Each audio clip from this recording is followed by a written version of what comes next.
Hello everybody and welcome to another one. Today we're going to be looking at on the Nintendo Switch UFO 50, which is an indie game that just came out. And the only other place it is on the PC. We're going to check it out and see if it's worth your time. So without further ado, let's get this party started.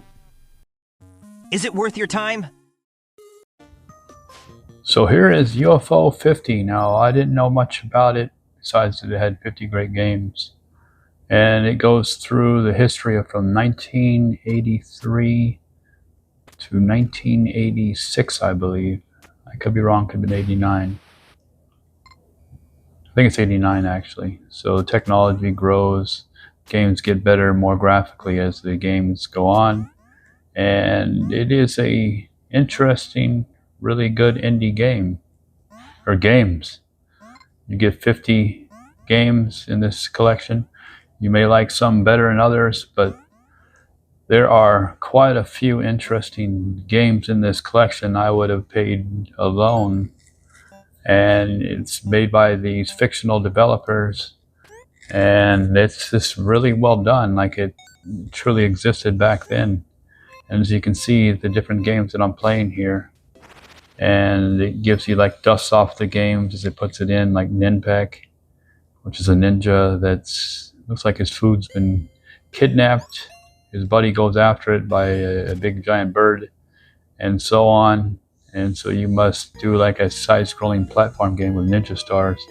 And these games are addicting. I was going to try it out last night. I figured I would spend like an hour testing these out, and I got hooked on a lot of these games. And I ended up spending about 4 hours playing these games. So spent a lot of extra time, and I'm going to go back and be playing this for quite a while in my collection. This is like a paint chase game. Reminds me of like a race car Splatoon, where you must paint get the battlefield or the racetrack your color blue and control a certain percentage of the board. So very interesting games on this collection. And I'm really in love with the game. I really love it. That's just really a hidden gem. And I'm surprised the Nintendo Direct, the Indies Direct, didn't really showcase this game more, because I hope a lot of people pick it up. Now this game, I think it's called Magical Garden, is really an addicting game. This one I spent a good half hour to 45 minutes playing it alone last night. All you have to do is get 3 of these little creatures, and if you don't collect them at a certain time, they turn angry and they turn blue, so you can't touch them when they turn blue.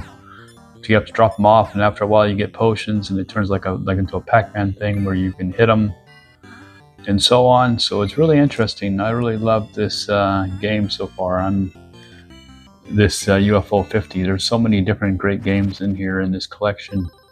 And this one, Mortal, is a very interesting game. I'm only going to give a few of the games so you can explore yourself.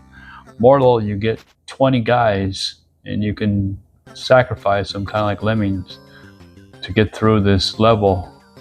And they can do different things. One can create platforms, but once you create a platform, it dies. One, it can create bombs, and then once it bombs, it dies. And then one, it also turns into a rock, and then when he turns into a rock to traverse through the levels, then he dies too, and then you continue on. So you get 20 total guys. As you see, I did a rock there, or stone, and it's just an interesting concept. So you get, as you see in the right corner there, I got 15 guys left to get through this level with. So very interesting game on here. A lot of these games are just so good. I think you'll really love this collection, especially anyone who grew up playing old school games or just loves all these indie type games, because these are great games. And you can create filters. I'm using a filter. You can turn that off. It annoys you. Usually annoys me, but for some reason with these old games, the filter actually works for me, because it feels like they truly existed on an old PC or an old consoles back in the day. So this game, you're trying just to keep jumping high as you can go and get out of this level. This one is an exploration level, like a survival kind of game. So interesting. Now the next one is an interesting game, Kick Club. It reminds me of Bubble Bobble a little bit. You get to play one of two soccer players, the guy or the girl, and you get to go different lands, different worlds. This is Racket World, so I'm guessing these are all like tennis balls. I didn't even catch it till now, till I seen the footage back. I didn't even think about it. And then for some reason, when you whack them with the ball, they turn into French fries. So a very interesting game. And one last game before I go, which I'm really interested in. Golfaria. Now this is a really interesting game, and it's very intriguing, and I can't wait to check it out more. You have been sleeping for a long time. You awaken in a cave. I found this one this morning. I'm not even seen half the games yet. So I was trying to figure out what's going on. I didn't really clue in right away in the first couple minutes, or at least first minute. I was trying to figure out how do I control and stuff, because I didn't read the directions.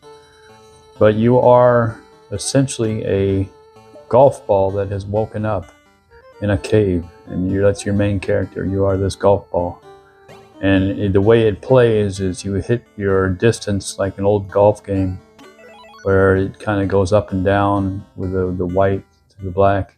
So the higher the white goes up the meter, the higher you can hit, as you can see there. And that's how you travel through this RPG as a golf ball. You know, it looks like you can only have one club, as far as I know. And as you see the far left there, it is a par 20. And you can see there I found a character to talk to, another golf ball. And this is a land of golf balls, and it's an interesting game. So as you can see, you can ricochet, kind of like miniature golf. And it's got some Zelda moments there where you can break some bushes. So I found a birdie and got 5 extra strokes. So this is an interesting game. It's going to definitely... I never expected to play as a golf ball in an RPG. And it seems silly, but it sounds intriguing and fun at the same time. It's something really unique. So a lot of these games on this collection are just like that. They're unique experiences. They're really good, full-fledged games. Not all, I mean, every single one of them are, not just a few of them. Every single one of these games are full-fledged games on this UFO 50. There's everything from strategy games, RPGs, to any genre you can think of, even some Harvest Moon type games. Definitely don't sleep on this game. Definitely pick it up, because it is really awesome and deserves to be in everyone's collection. I think this is an awesome game and a must-own, hidden gem for sure. So let me know what you thought of UFO 50 in the comments below. I really like this game myself. I think it's an awesome game. I really love that we have 50 truly good games on here. Some better than others, but they are full games. And we get these fictional developers who made these games, and it goes through the history of them. And you can see the technologies and so on, and the games get better as the advancements in the years go by. So it's really awesome. I hope you guys enjoy this episode, and I hope you really enjoy this game as much as I did. Anyways, that is it for this episode. If you like this video, you're going to like this one up there or up there. Have a good one. Take care, everybody. Until next time.